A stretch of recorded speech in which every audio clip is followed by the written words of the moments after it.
Hello കൂട്ടുകാരെ, good morning. ഇന്ന് ഞാൻ നിങ്ങളെ പുതിയൊരു ഹോട്ടലാണ് പരിചയപ്പെടുത്താൻ പോകുന്നത്. ഇത് എവിടെയാണെന്ന് നിങ്ങൾക്കറിയാമോ? നമ്മുടെ തൂത്തുക്കുടിയിലാണേ. തൂത്തുക്കുടിയിൽ ആണ്ടവർ ഹോട്ടലാണ് ഇതിൻ്റെ പേര്. ഇവിടെ ഒരുപാട് വെറൈറ്റീസ് ഉണ്ട്. ശരിക്കും ഇവിടെ സ്പെഷ്യൽ ഒരു സാധനമുണ്ട്. അത് വരുമ്പോൾ ഞാൻ നിങ്ങളെ കാണിച്ചു തരാം. ഇത് പാഴ്സൽ സർവീസ് ആണ്. ഫ്രണ്ടിൽ തന്നെയാണ് ഇവരുടെ പാഴ്സൽ സർവീസ് എല്ലാം വരുന്നത്. പക്ഷേ ഇവരുടെ സർവീസിംഗ് എന്താ നമുക്ക് തന്നെ വളരെ മനോഹരമായിട്ട് തോന്നും കേട്ടോ. കാരണം നല്ല നീറ്റായിട്ട്, അതേപോലെ ഇവരുടെ ഒരു ബോക്സ് ഒക്കെ കണ്ടോ, പെർഫെക്ഷൻ ആയിരിക്കും ഇവരുടെ പാക്കിംഗ് എല്ലാം.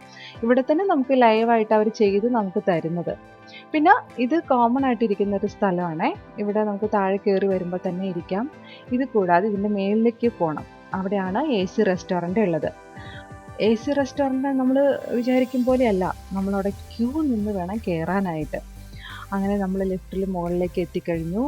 ഞങ്ങൾക്ക് ശരിക്കും പറഞ്ഞാൽ നില തെറ്റിപ്പോയി. ഒരു രണ്ടാമത്തെ നിലയൊക്കെയാന്ന് ഓർത്ത് മുകളിലോട്ട് താഴത്തോട്ടൊക്കെ പോയി കറങ്ങി കുറേ തിരിഞ്ഞാണ് ഹോട്ടലിൽ എത്തുന്നത്. അങ്ങനെ നോക്കിക്കഴിഞ്ഞപ്പോൾ ഉണ്ടടാ, അതാ സൂപ്പർ ഒരു നിലവിളക്ക്. നമ്മൾ ശരിക്കും ഹൗസ് വാമിങ്ങിനൊക്കെ കണ്ടിട്ടുണ്ടാവും, നമ്മളെക്കാളും വലിയ നിലവിളക്കൊക്കെ വെച്ചിട്ടുള്ളത്.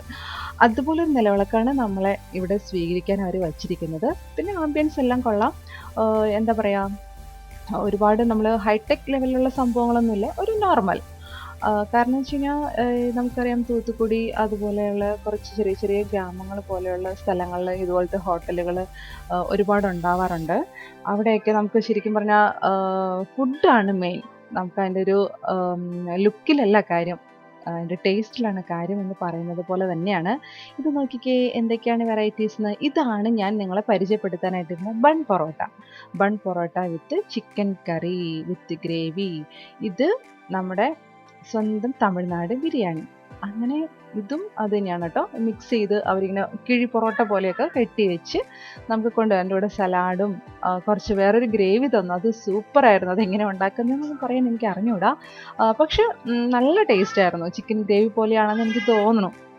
അപ്പം ഞങ്ങൾ എല്ലാവരുടെയും അങ്ങോട്ടും ഇങ്ങോട്ടൊക്കെ മാറി മാറിയൊക്കെ ടേസ്റ്റ് ചെയ്തു. ശരിക്കും പറഞ്ഞാൽ വിശപ്പ് കുറവാണ്. ഞങ്ങൾ വിശന്ന് വന്നിരുന്ന് കഴിക്കാമെന്ന് ഓർത്തപ്പം ഇടയ്ക്ക് വെച്ച് വിശന്ന കാരണം കൊണ്ട് നല്ല ഇടയ്ക്ക് ഫുഡ് അടിച്ച് കയറ്റി. അത് കാരണം കൊണ്ട് ഇവിടെ വന്നപ്പോൾ നല്ലപോലെ കഴിക്കാൻ പറ്റിയില്ല. പിന്നെ കുറച്ച് സ്പൈസിയാണ് കേട്ടോ. കുഞ്ഞുങ്ങൾക്ക് കൊടുക്കുമ്പോൾ നല്ല ശ്രദ്ധിക്കണം. കറികളും അതുപോലെ ബിരിയാണിയൊക്കെ കുറച്ച് സ്പൈസസ് കൂടുതലാണ് ഇവരുടെ ഫുഡിന്. നമ്മുടെ കേരളത്തിൽ അങ്ങനെയല്ലല്ലോ, കുറച്ച് വ്യത്യാസം ഉണ്ടാവുമല്ലോ. അങ്ങനെ സൂപ്പർ ഫുഡായിരുന്നു. നല്ല വയറ് നിറയെ കഴിച്ചു. അടുത്ത പുതിയൊരു വീഡിയോയുമായി ഞങ്ങൾ വീണ്ടും വരുന്നതായിരിക്കും. അതുവരെ വെയിറ്റ് ചെയ്യാം. ബൈ.